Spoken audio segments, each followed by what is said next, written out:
Hi, it's Mrs. Pope, and today we're going to be talking about factoring trinomials when a does not equal 1. We've already factored them where a was equal to 1, and now we want to look at the other options when it's not equal to 1. Our goal is to rewrite ax squared plus bx plus c equals 0 as a product of its factors. So that means we're going to factor it out, and it's going to be written as a product of two binomials. Sometimes there may be a number on the outside, but in general, we have it x minus p times x minus q.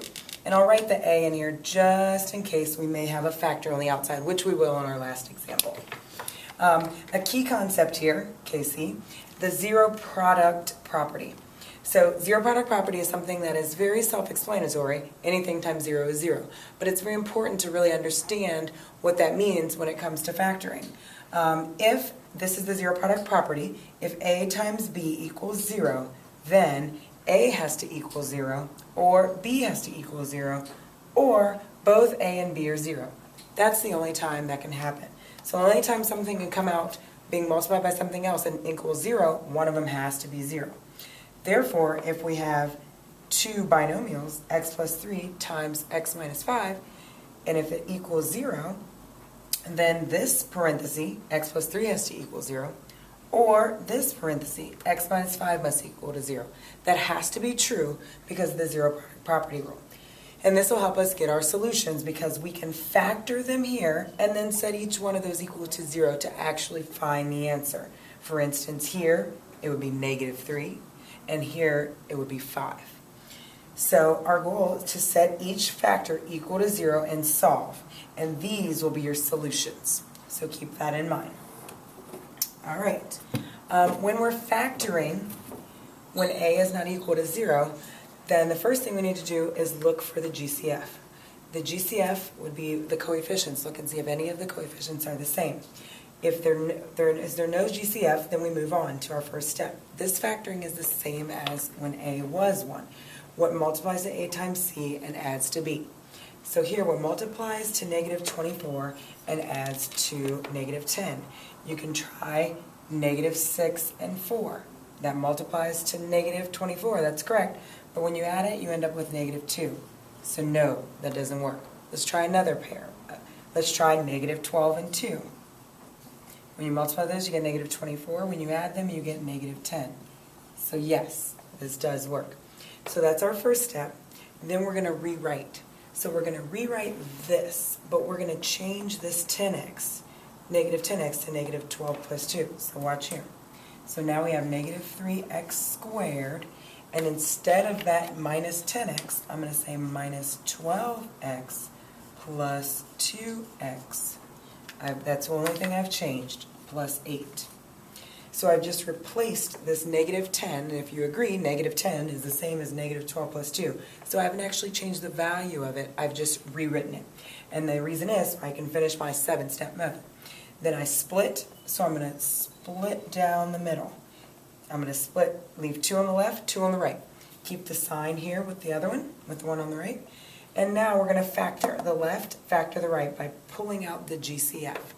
So I look here. The GCF between 3 and negative 3x squared and negative 12x, I have a negative 3 I can take out, but I can also take out an x because they both have x's. That's how I take my GCF out.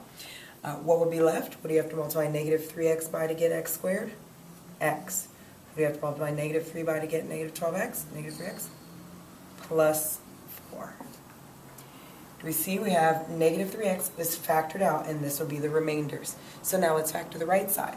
What do you have in common? Let's keep our sign the same. So let's take out a 2, because that's what's in common between 2x and 8. And I'd be left with x plus 4.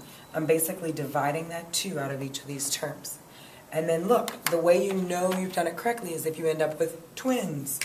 The ones inside the parentheses should be exactly the same every single time. If it's not the same, you know you didn't do it right, so you can start over and try again. So we factored the left, factored the right. Use one of the twins. Since we have twins, we only need one of them. X plus 4.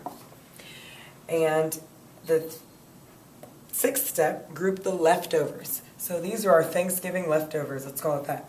We have negative 3x and we have the positive 2 that we took out. Those are our leftovers. They're kind of just hanging out here. It's what we factored out. And this, in fact, is now solved. You've factored it. Notice number 7 says solve, but that's only when it's set equal to 0. If I had come back up here and said equal to 0, we'd have to keep going. But for now, we're done.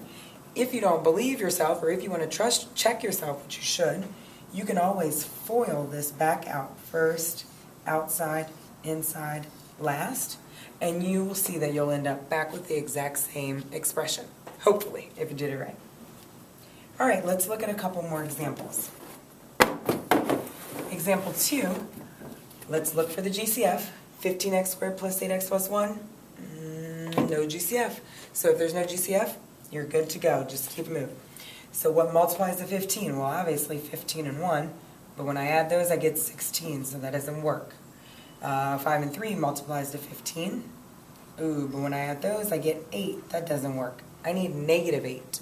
So how can I multiply, get positive 15, and add those same numbers and get negative 8?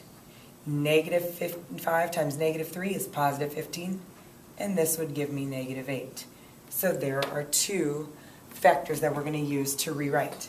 So now we have 15x squared, not minus 8x squared, or minus 8x minus 5x minus 3x plus 1. Then we're going to move to split down the middle. Remember, keep the sign on the right-hand side. Let's factor the left, take out the GCF. What's in common between 15x squared and 5x? We're going to take out 5x.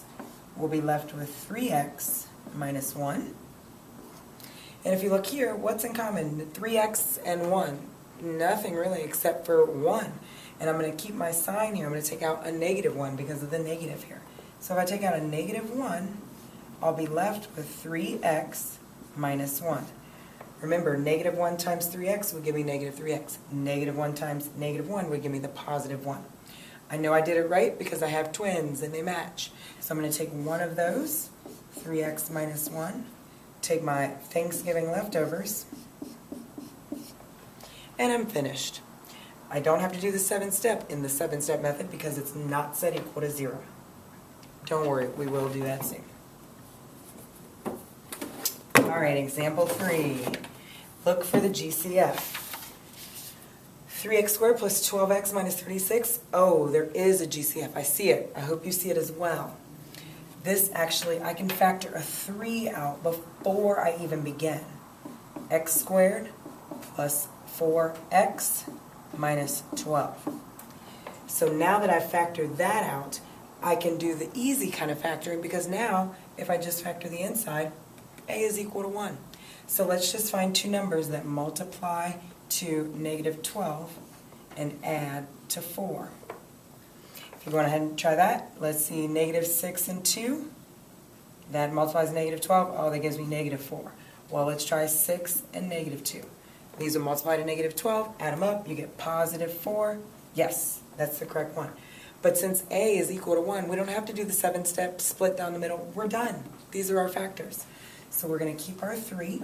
Then we have x plus 6, x minus 2. All right. Don't forget to have, if you factor out a GCF, you have to keep that as a factor. All right. Last example, example 4. So let's look for our GCF. Do we have one between 6, 13, and 5? Nope. But notice, now it's set equal to 0, so I need to do the 7th step in the 7-step method. So the first thing I'm going to do is figure out what multiplies to negative 30 and adds to 13. If we do that, we could try negative 10 and 3. No, that's going to give me negative 7. Let's try negative 2 and 15. Yeah, that's going to give me 13. So I have my factors. Now it's time to rewrite.